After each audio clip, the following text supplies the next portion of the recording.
Bonjour! Dans cette vidéo, nous allons explorer comment fonctionne l'œil humain pour pouvoir décrire son fonctionnement, mais aussi pour pouvoir expliquer comment nous pouvons utiliser les lentilles pour corriger les problèmes qui existent avec nos yeux. Alors, nous allons tout de suite sauter un peu dans la biologie de l'œil humain.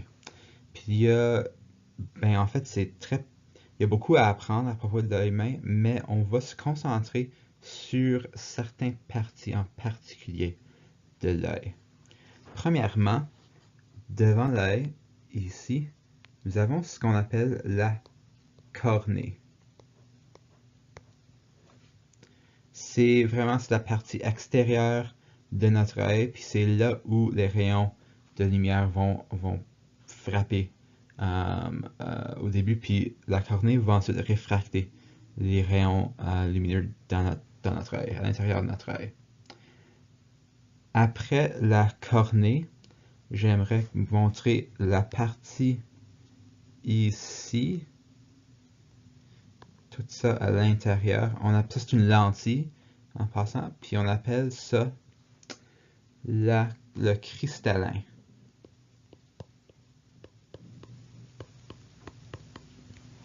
Puis le cristallin est branché au tissu de l'œil par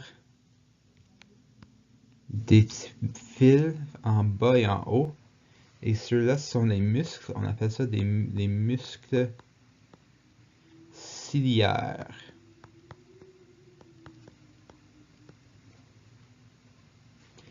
Après ça, nous voyons que nous avons une couche jaune. Cette couche jaune ici, qui est vraiment la couche la plus intérieure de l'œil. C'est ça qu'on appelle la rétine. Et c'est sur la rétine que l'image sera formée. La rétine est branchée au fil bleu ici, puis ça s'appelle le nerf optique. Et c'est le nerf optique qui envoie les images de notre œil à notre cerveau. Alors ça, c'est un petit aperçu des parties de l'œil humain que vous avez vraiment besoin de connaître pour pouvoir comprendre comment fonctionne l'œil humain par rapport à la lumière. Alors, j'avais dit que le cristallin, c'est une lentille, puis le cornée est devant le cristallin. C'est vraiment la combinaison du cornée, la cornée puis le cristallin qui va amener la lumière à notre rétine puis qui va former une image sur notre rétine. Puis le cristallin n'est pas fixe. Les muscles ciliaires qu'on avait vus qui sont juste en bas et juste en haut du cristallin, qui branchent ce cristallin au tissu extérieur de l'œil, ceux-là permettent, ces muscles-là sont flexibles et permettent au cristallin de se modifier. Alors si un objet vient de loin, comme à gauche ici, la lumière va rentrer, va frapper la cornée va le réfracter un peu vers le cristallin, il va rentrer dans le cristallin lui aussi va réfracter la lumière vers un point en arrière sur la rétine. Si la lumière vient d'un objet qui est plus proche, le cristallin va changer de forme, comme ici à droite, va prendre une forme un peu plus épais pour pouvoir réfracter la lumière de la bonne façon, pour pouvoir l'envoyer en arrière vers la rétine. Puis notre œil va toujours former une image réelle. Si vous vous rappelez des images réelles et virtuelles pour les miroirs, les lentilles, l'image réelle, c'est une image qui est devant la surface, par exemple, d'un miroir.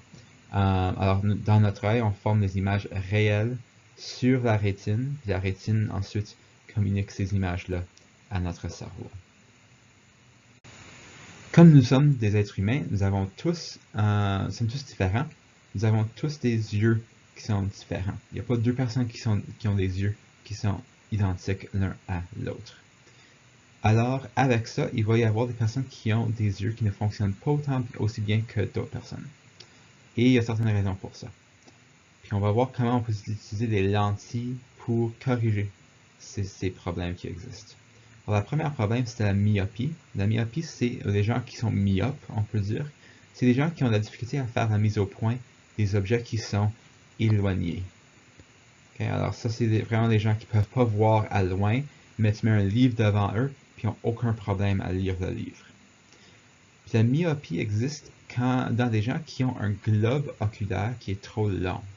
Alors le globe oculaire, c'est vraiment le nom pour tout l'œil. C'est comme le globe terrestre, là, le globe oculaire, c'est le grand sphère de l'œil. Si le globe oculaire est trop long, l'image va se former devant la rétine. L'image va se former ici, devant la rétine, au lieu d'ici, où il devrait se former. Alors, on va corriger ceci avec une lentille divergente. La lentille divergente va diverger les rayons, va les éloigner un peu pour qu'ils soient plus loin l'un de l'autre. Alors, là, ici, on a la lumière qui passe dans la lentille divergente. Une fois qu'ils sont plus loin et les rayons sont plus éloignés l'un de l'autre, ils vont devoir voyager un trajet plus long pour se réunir pour former une image sur la rétine.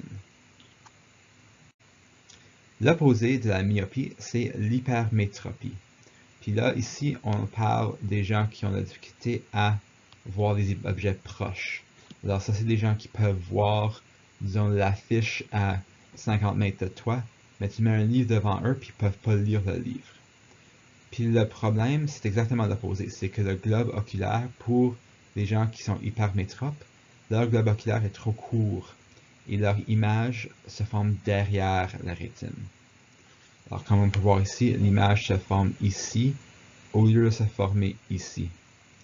Puis pour corriger l'hypermétropie, on leur donne une lentille convergente. La lentille convergente va commencer à réunir les rayons lumineux pour qu'ils ne doivent pas traverser une distance aussi longue pour pouvoir former l'image au bon point. La presbytie, c'est très semblable à l'hypermétropie dans le sens que les gens qui ont la presbytie ne peuvent pas voir des objets proches. Mais la presbytie est causée par la vieillesse et non par une malformation du globe oculaire. C'est vraiment, quand tu deviens plus vieux, ton cristallin devient de moins en moins flexible, de moins en moins capable de changer et de plus en plus rigide. Et quand un cristallin devient rigide, il n'est plus capable de changer selon la proximité de l'objet. Puis la presbytie, c'est en particulier, c'est des gens qui ont de la difficulté à rapetisser leur cristallin pour mettre en point les objets proches. Alors la presbytie, c'est juste la presbytie pour une personne qui a des yeux normaux ou qui a des yeux hypermétropes. On va les corriger de la même façon avec une lentille convergente. Une personne qui est aussi myope, qui a aussi la difficulté à voir des objets éloignés, va avoir besoin des lunettes bifocales. Puis si on a une image d'une lunette bifocale, une bifocale, c'est une combinaison de lentilles divergentes et convergentes. Alors la grande lentille, ici, c'est la lentille divergente. C'est utilisé pour voir les objets éloignés. Puis la petite lentille à l'intérieur, c'est une lentille convergente. Puis c'est celui-là qui est utilisé pour, par exemple, la lecture. Alors, si tu portes tes lunettes bifocales, par exemple, tu vas... Je vais juste dessiner une lunette là. Tu vas regarder directement à travers les lunettes pour voir des objets éloignés. Et tu vas regarder en bas à travers la partie convergente pour lire, par exemple, un livre.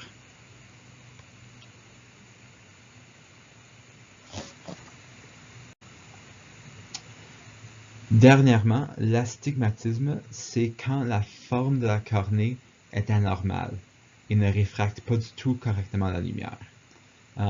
Puis ça peut être corrigé par des lentilles, mais le type de lentille va vraiment dépendre de la cornée de la personne. Alors on ne peut pas dire que ça va toujours nécessiter une lentille convergente ou divergente. Ça va dépendre spécifiquement de la normalité avec la cornée. Là, on a vu qu'on peut utiliser des lunettes pour corriger ces problèmes de vision. Il y a aussi maintenant la chirurgie oculaire qui peut réparer les yeux de façon plus permanente pour éviter de devoir porter des lentilles. Puis la façon dont la chirurgie oculaire fonctionne, c'est que ça utilise un laser. Puis à droite ici, on a une image qui montre les 8 étapes dans la chirurgie oculaire. Alors dans l'étape 1, on a notre œil normal, puis on veut se rendre à l'étape 8 où on a modifié la cornée à l'extérieur pour que ça soit un peu plus plat à l'extérieur pour mieux réfracter la lumière. So, ce qu'ils vont faire, c'est, disons, à l'étape 2, ils vont faire un petit coupure dans la cornée, juste ici. Puis on voit à l'étape 3 qu'ils ont vraiment fait la coupure de la cornée. Puis à l'étape 4, ils ont enlevé la partie qu'ils ont coupée pour avoir accès à l'intérieur de la cornée. Puis là, dans l'étape 5, ils vont utiliser un laser ultraviolet pour, comme on voit dans l'étape 6, enlever une partie de la cornée. Puis là, quand ils remplacent dans l'étape 7 la partie, la coupure qu'ils avaient faite, ça nous donne à l'étape 8 une cornée qui est plus plate, qui est plus capable de réfracter la lumière de la bonne manière.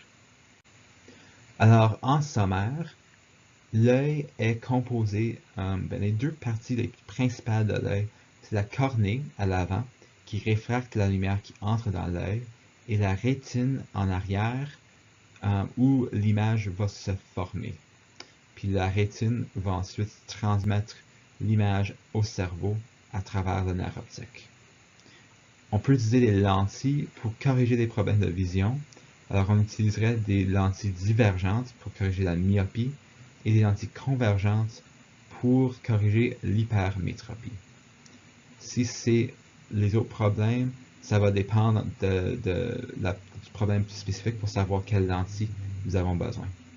Finalement, la chirurgie oculaire peut être utilisée pour modifier la cornée avec un laser ultraviolet pour réparer l'œil d'une façon plus permanente.